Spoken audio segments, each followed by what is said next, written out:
right, hello everybody, and welcome to today's this month's Caveman Smoke Signal stream. We have a whole lot of news for you to hear today about both of our upcoming projects. I Want to Hug That Gator and Exit 665. I am joined here today by uh, most of the usual people. Sly is not joining us today. Instead, we are having the lead programmer on to talk a bit about the programming of Exit. And I'll let the rest of the guys introduce themselves real fast. I'm Work. I'm the head writer of the I Want to Hunt That Gator project. And I'm Mono. I'm the lead artist for I Want to Hug That Gator. Hi there, I'm the lead programmer for Exit. My name's Michael. All right, so now that we've gotten that out of the way, we can jump right into the news that we have. Um, Next one, please. All right, so we're going to start off with Swanny news. All right, take it away. All right, hey guys, I'm Mono. So I'm gonna start with here, just so we can start with a few sketches here. Basically, we have here is most of the sketches for motion states. As you can see, a lot of work is being put into making sure each character is appropriately as expressive that fits their character. See, Mia is a very what's the word?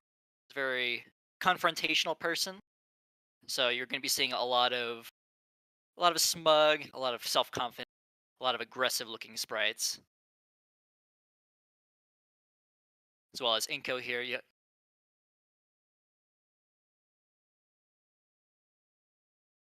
very unsure, very expressive as character is appropriate.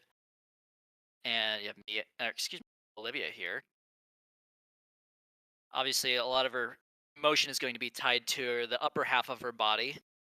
So more work is going to be put towards uh most of her upper body, shoulders, head, head posture, shoulder posture, as you can see by both of these sprites right here.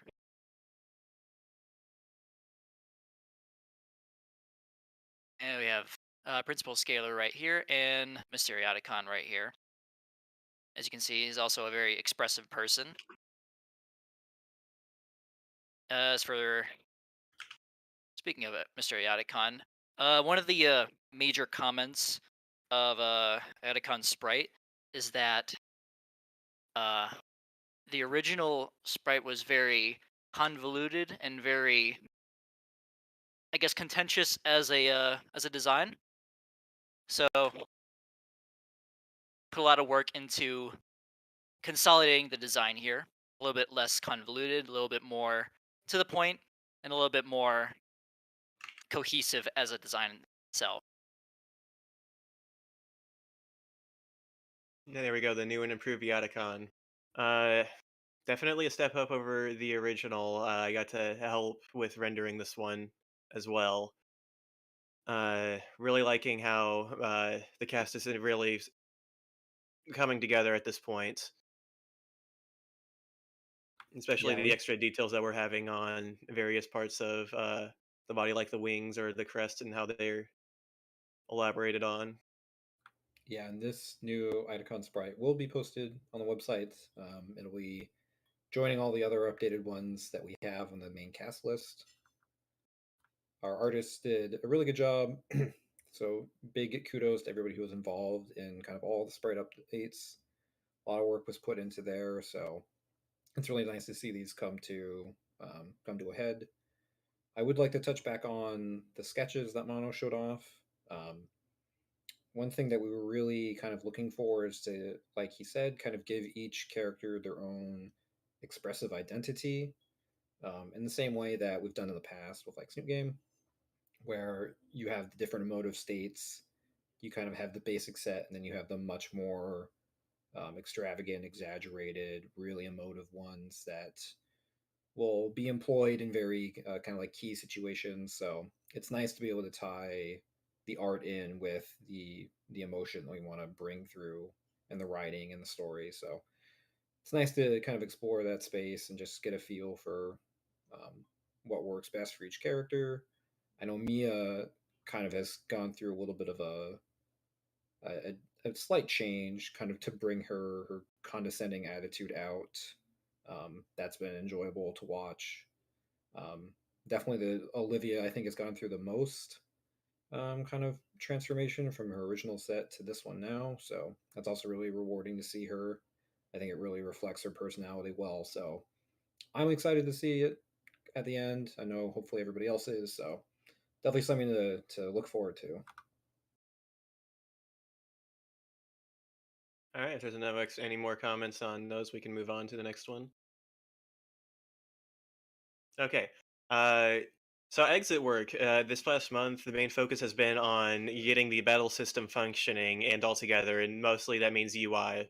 So we have in order here, going from roughly left to right. The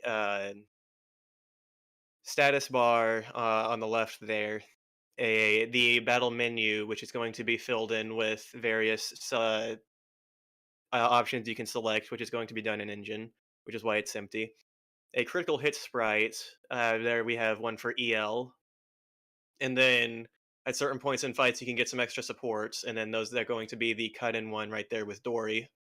The theming wise, trying to keep it all under a general theming of the style of sort of like a GPS, like the roadmap that they're kind of sticking in. And then a bunch of other small details are being added in along these lines. They're all the colors are all character specific, intended to be all just kind of flashy, really bringing it together without making things taking up too much space or sticking on screen for too long. Major theme in Exit is just they just in terms of it's not necessarily a story theming, but a major theme within Exit is the concept of cities in general. It has a very city-like feel to it when you're in the actual dungeon areas of downtown, and that's so. And along with the several parts in the UI, most of the UI is going to be stylized in one way or another after this. I think overall UI is really going to be looking good. You're going to be able to look at this and say, "Ah, man, yes, the good old Exit 665 UI."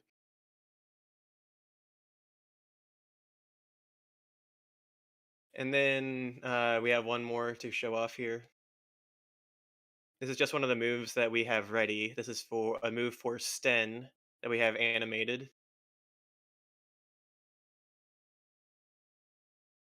He's going to be using his bat in most of his moves. There's only a very few that he is not doing what he does best.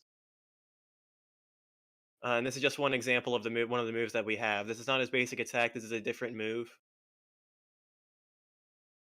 And it's just to show off a bit of the level of quality that we're trying to aim for generally. Expressive shows off what we needed to show off. Pretty fluidly animated. And another big thing that I want to talk about a bit, if we can go back to the last slide a bit. Actually, there's something I forgot to mention.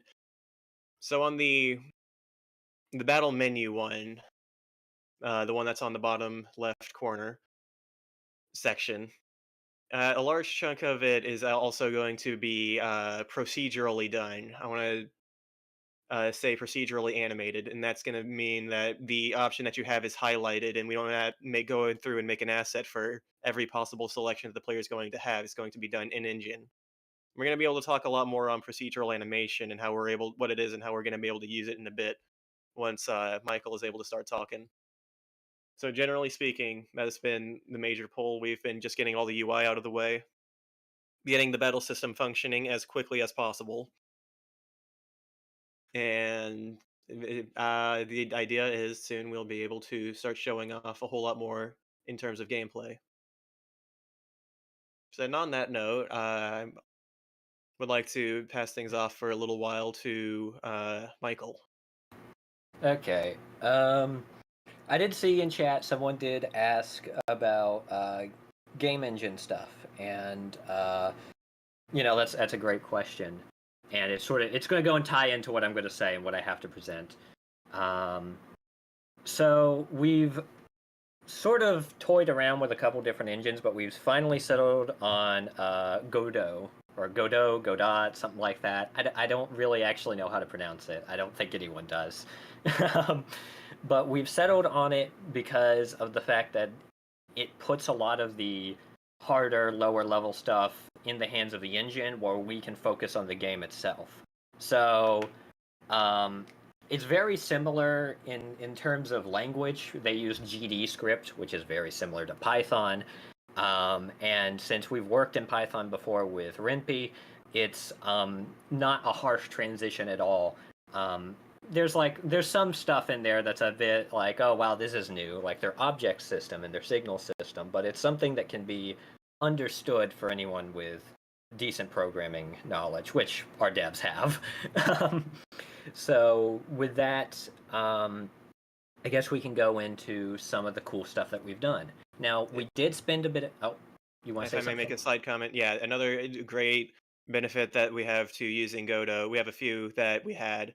The big one off the top of my head, speaking as an artist, we're able to use shaders a whole lot more easily. So whereas before the idea was, oh, well, we might have things like reflections, but it's going to be a whole lot pretty difficult, or we might have ambient lighting coming from light posts, but it's going to be a whole lot harder. Now that is monumentally easy. So where it's the game, I was thinking, okay, well, it's going to be hand drawn stuff on its own has a good deal of soul to it. People like seeing hand drawn animation, and further, it's going to be on a generally high quality, uh, keeping ourselves to a pretty high standard.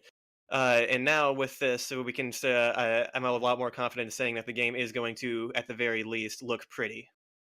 The game is going to look pretty because of the engine swap, and we also get a whole lot more benefits to swapping over, which we can get into imminently. Yeah.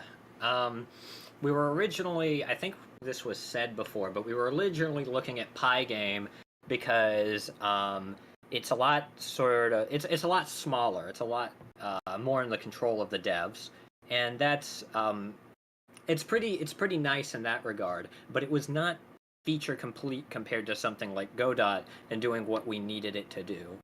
I think I guess I should go and explain something here through something that we're showing off. So we've kind of gone down a bit of the complex geometry sort of thing. We want the levels to be very, very fun to play. And if you've ever played an RPG or a traditional sort of RPG, they're fun, but the levels are not interesting on the overworld in like a way that you would want to replay it or really recommend it to someone. So because of that, the engine swap has helped, and I guess can our Streamlord here go and show off what we've sort of done in engine with the movement and the geometry so far that we couldn't have done in Pygame. Yeah, here we go. So here you can see Morgan walking up and down, actually going up the stairs in a way that allows him to have sort of like a height. He can actually jump onto things and off of things pretty easily. Over here, he's jumped off the map. It's not fully done, but you can kind of see it. But you can see him jump onto this little area on the side. He can jump up to the stairs. He can jump off this little balcony here, down here to the vending machine. And of course, he can go and jump off the map. Of course, it's not going to be this rough around the edges whenever it's a final finished project. We're going to add a shadow underneath you so you don't get confused on where you are. And this is the sort of stuff that Godot allows us to do now that we've swapped to it that Pygame didn't allow us to do. Or at least if it allowed us to do it, it was going to be nightmarish. So, yeah, I think that's enough for now.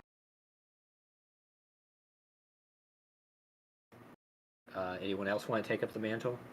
Yeah, sure. Thank you for that explanation.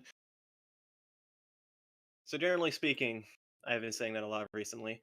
Uh, that's the progress that we've been having recently, getting all the tough stuff out of the way, a lot of grinding, getting the UI and personal animations done.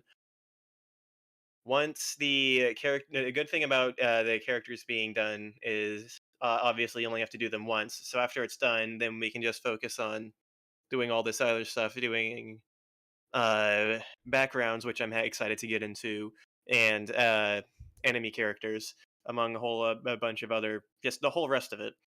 And in a similar vein, as I was talked about this briefly with Michael the other day, and what we're doing with setting up the engine, it's setting it up so that we do all the hard stuff first, making it so that we don't ever have to go back in the middle of programming some area or some fight and adjust the engine more. We are trying to make it so that we make it with the engine once, and it's so versatile.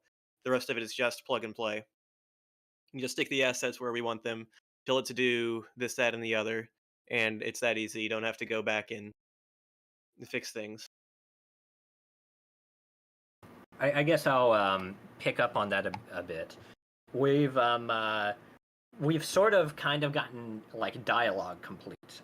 It's well, we don't have any video for it right now. We didn't want to show too much, but like dialogue right now is in a state where it's kind of similar to Rinpy with the text boxes and the characters coming up on the screen, and with that we've sort of borrowed a couple libraries that people have made. If anyone's familiar with game dev, it's Dialogic if you're curious.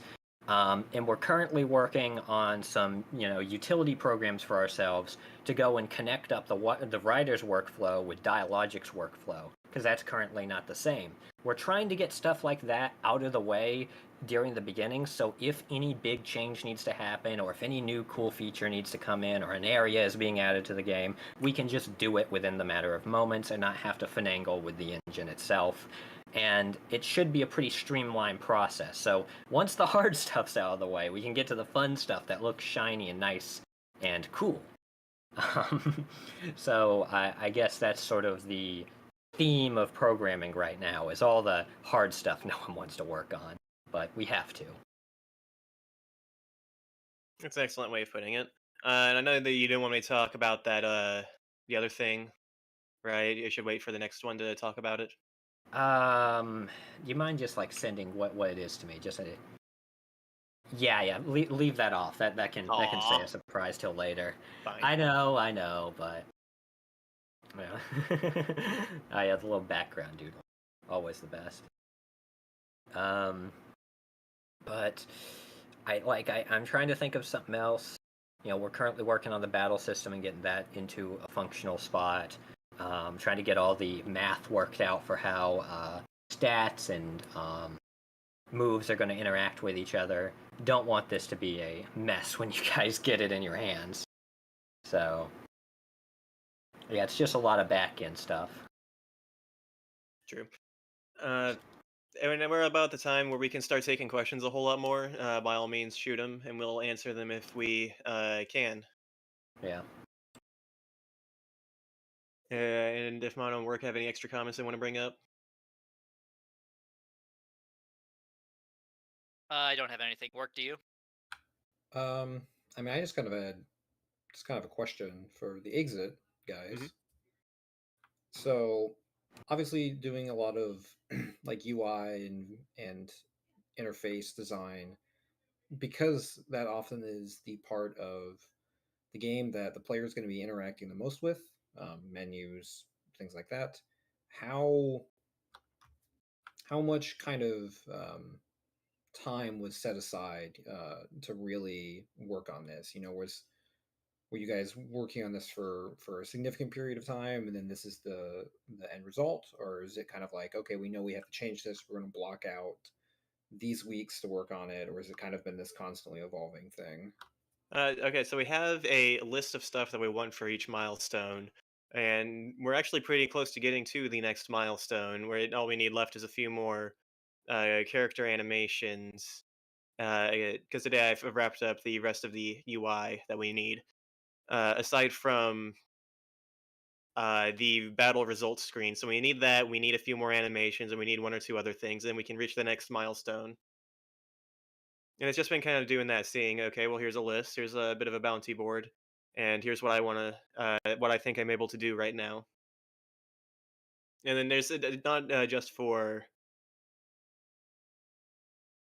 uh, assets. This is also for things like music and programming. We have like a long list of to get to this point. We're gonna do that, and then after each milestone, we're also going to be setting some time aside for another one of those short little uh, games that we have featuring one of the exit girls, and the next one is going to be featuring Lyra. So I'll be looking forward to that once that happens. Got a question here. Will Exit be on Steam? Yes, it will, ideally. Fingers crossed. Yeah. Yeah, it's like that's the main goal, is to get it on like a big platform like Steam or something. And then maybe, not to No Man's Sky myself, no promises, but look into other stuff as well. But that's the focus, is something like Steam.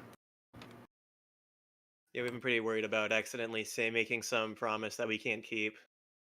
Pretty careful about that. Yeah, it's a nightmare in development. You don't want to you don't want to mess something up like they did. Epic exclusive? Probably not. I'm sorry, chat, but no Epic exclusives. Isn't it? Is it Tim Cook behind Epic? I don't know actually who, but the guy. There's like a meme out there where basically the dude just buys like games out and gets them on the Exit or the Epic store or whatever. Exit store. Nope, that's it. You spoiled it. We're opening the Exit store. Nards. Gonna see you on the Internet Historian in a few years time. Hopefully that's a good way. On the Internet Historian, if he picks us up, that'd be nice, but also be weird. I'd also hope that we don't get picked up for anything weird or anything dumb. Tim Sweeney, that's the Epic Store guy, according to someone. But anyways, any more questions? Don't let us ramble. Ooh. How replayable will Exit be in terms of multiple endings, New Game Plus, etc.? New Game Plus is something to consider. Right now, we've just been kind of focusing on finishing the game, but it's, as far as I know, it's pretty simple to implement. It's just starting from the beginning with your current stats, and that's always, a lot of people get a kick out of that. Just blazing through early levels again. Would that be difficult to make? That wouldn't be difficult to make, and no promises. But I would personally like to shoot a bit higher than that. No promises, though. Yeah. Yeah, would need some quality assurance testing. I'll say that. Will Exit have super secret overpowered bosses? Why would we tell you? Yeah, what the heck? Yeah. Yeah, hey, can you tell us your secrets? No. Yeah. Yeah, just yeah, the guy's disappointed. Oh no, now I feel a little bad. But the answer to that question, in all seriousness, is it's whatever you want the answer to be. If we do add super secret bosses and you don't find them and you didn't want them there, then they didn't exist. If you did want them and we do add them, it does exist. If they don't exist and if they don't exist and you wanted them, I don't know, mod the game or something. I don't know. Holy crap! Enko is a man. Oh, he is. Oh, he is. Yeah. He's trying his best. What will post game look like? No comment. No comment. Yeah, no comment. Can't say. Too far ahead, guys. You're thinking too far ahead. Come on, think of the little stuff. Like I don't know. Think of your favorite RPG. Think of Yick, a postmodern RPG, which should be your favorite, and compare this to that. Don't worry, we appreciate the questions, even if we can't answer them. Just yeah, it shows that there are people that are looking for an answer to those questions, and that it is important in some people's minds. Yeah. So we've been answering mostly exit questions. We got anything regarding Wani? Where's the Wani love? Well, I have a kind of, maybe this isn't a question, maybe it's just kind of a prompt for the group. Mm-hmm. So, kind of touching on the redesigns that we did, and Mono showed off the sketch work. What, for everybody who's on the Wani project and who's been contributing kind of art wise, what characters, if any, if more than one, do you find most rewarding to kind of do the sketch work for? As a writer, Damien is in a lot of ways the most enjoyable to write for. There's a lot of fun stuff we can do for Damien's dialogue. Is there any kind of equivalent character in terms of artwork that you enjoy doing? Things that can have fun details to add in or things like that. I've had fun the few times that I've been maybe able to sketch Liz out on my own. There's a lot of fun that can be had there with her long neck and the jokes that can be made. Yeah, Liz is definitely another character who is gives a lot of comedic opportunities, which is really fun. Real. So somebody asked, what is Wani's expected play length? I guess it depends on your level of literacy in a lot of ways. It being a visual novel, obviously, people read at different paces. People absorb the material in different ways. Some people like to go through scenes more than once. Some people kind of like to really let it sit there. Other people, do the equivalent of what is speed Like, reading. I think I can answer this in a slightly different way. So actually, after we finished the Yeah. script to Snoot game, excluding the bonus chapters, I tried sticking in and finding that answer myself. So I found some. There's some way that it can be processed online. I found some uh, AI that would read it or something like that. Some program that would read it and tell you, okay, this is how long it would take to read, and then it estimated that it would be around 8 hours to finish all of the main game. And then I was surprised to see that most people were finishing it in roughly 5 or 4, all 4 endings. So going by that, it's probably going to we're aiming it to be about around the same length. Back when the Snoot game first was finished, I believe it was at 700 pages, double space, so 350 pages. So if we're around the same length, then it'll be around there as well.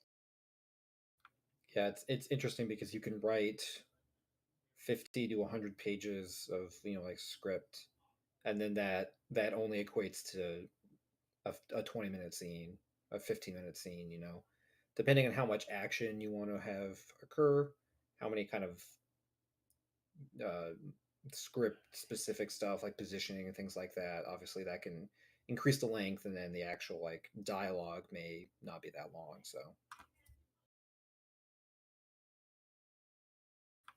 yeah, certainly writing for Wani, we're aiming to be at least the equivalent length to Snoot Game.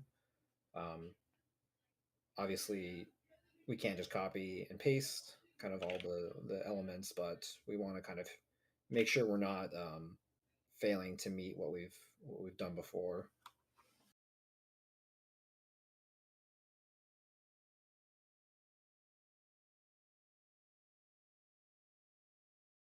All right. What is the most important lesson learned in development that you guys have learned so far? Can go for every facet of the devs. Okay, most important lesson in terms of development. That's an interesting one. It is tough. I guess for me, this is applicable to the development of Wani. It's also just applicable to kind of working in general. Is just making sure that you have whatever community that you're working with, whatever team that you have, just making sure that everybody is included. It's kind of a sappy answer, but just like the amount of worth that you can get from just sitting down with everybody, not just writers, But every team during a writing meeting is just really, really helpful because you're getting so many unique perspectives. Somebody who does code or somebody who does music may look at a passage in a script and be like, well, to me, this is a little weird. Whereas to all the writers, we didn't have any problems with it. So I think the most important thing for game development is just having a multitude of perspectives that you can bring to the project. So you're not just getting kind of tunnel vision. I think that's probably the most important thing you can do. Pretty good answer. I want to say for me, it's the to kind of for game development for up until now, and even now, around now, it's we're still treating it as though it's a hobby. We're trying to keep things around development to be very uh, relaxed. We're not like constantly saying, "Hey, you said you'd have this done on this day. Why isn't it done?" None of that. Very relaxed, very keeping things chill, very keeping things and just fun. Uh, like we frequently just play games on VC in between writing sessions.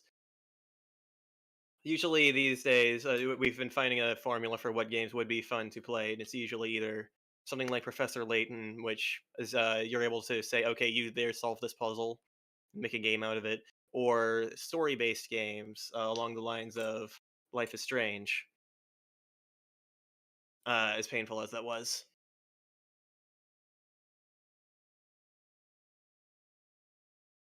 So yeah, just keeping everyone like happy and willing to return, and being like making sure the developers are friends. I think is a good way to phrase all this. That's the short version of this. Uh, the developers are friends with each other, then that's the best possible scenario. You want me to go up next, or will Mono Yeah, go take the ahead. wheel? Okay.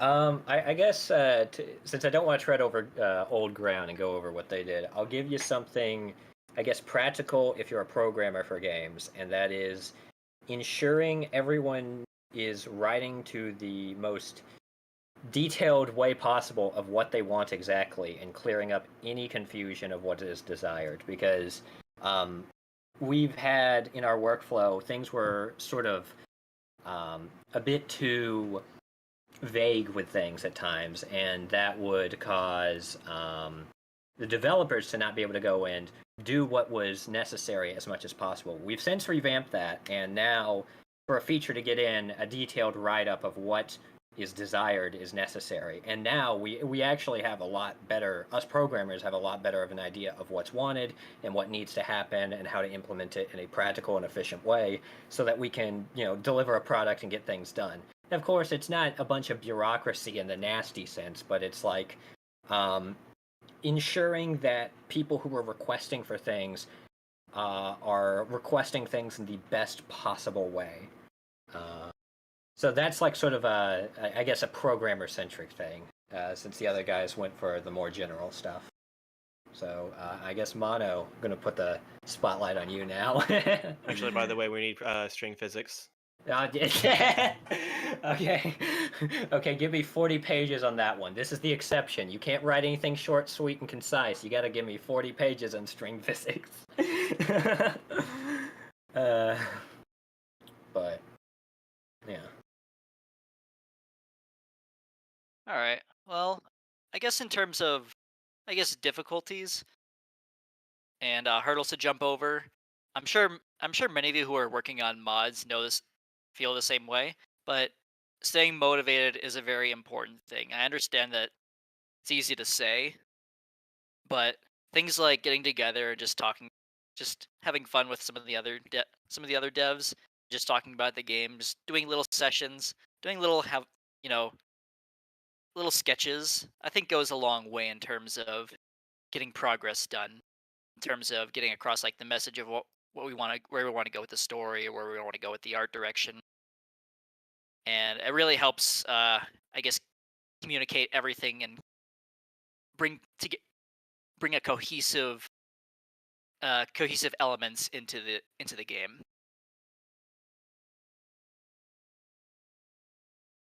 Yeah, okay, thank you. Very nice.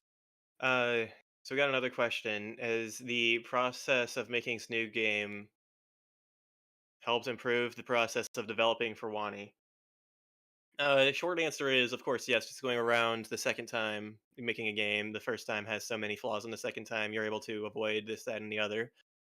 Uh, being able to say, okay, this is when we should work on things now, and then this is when we should work on things later. To give a brief timeline again, throughout most of Snoo Games development for the initial, I'm talking about just the initial release here, was writing things out. And up until then, we had used a series of um, beta assets, placeholder assets. And then once we had all the writing done, then we were able to say, okay, this is now we have the writing done. This is the assets that we need, and then we would crank those out for the next several months, and then programming the all the while up until release. So carrying that over to Wani, it's a lot easier to identify. Okay, this is in terms of assets a lot more. This is the assets that we need now that we know that for a fact that we will be using, and then coming up with and saying, okay, well, here's something that we want to do, but we may or may not end up using it, so we'll hold off on it for later until we know for a fact that we are using it. Uh, so we're able to make a series of assets alongside the writing as we're going along. So it's not just designated or identifiable sets of time where, okay, well, this was the writing period, this was the drawing period, and this was the programming period. So it's able to use the time much more efficiently, is the short version of that. And with that, believe that is all our time for today. If anyone has any final comments, then we can wrap up. I'd just like to say thank you, everybody, for tuning in. Obviously, we're going to attempt to continue these, on a month by month basis. Hopefully, we should have kind of some more stuff to show off. Obviously, exits, there was a lot of cool and exciting things that were shown off today. So hopefully that gets people kind of talking about it. Hopefully we can kind of show off some similar stuff for Wani the next time. Development is trucking along for both games, so we figuring out what to show for what months is definitely something we're always thinking about. So definitely look forward to it. All right, Michael, anything? All I can say is I need to pop into these streams more often. Yeah, I should probably. I'll probably be attending a bit more as things get more cool and complicated. No promises, as usual. If you can't tell, that's going to be a reoccurring theme with me. But I'd like to pop in more to offer more cool stuff, development side. So.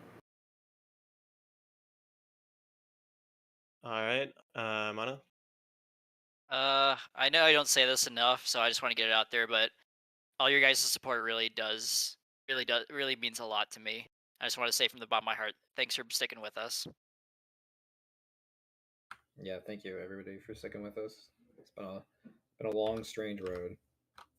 So it has. All right, and that's going to be all the time we have for today. Thank you all for showing up, and we will be streaming around the same time next month. Our apologies for the stream being an hour later than usual this time. Next month it should be. Don't hold me to this, but it should be at the same time as it normally is. And with that, we can stop. All right. Yeah. Thanks, everybody. Give us the countdown, please. Yeah.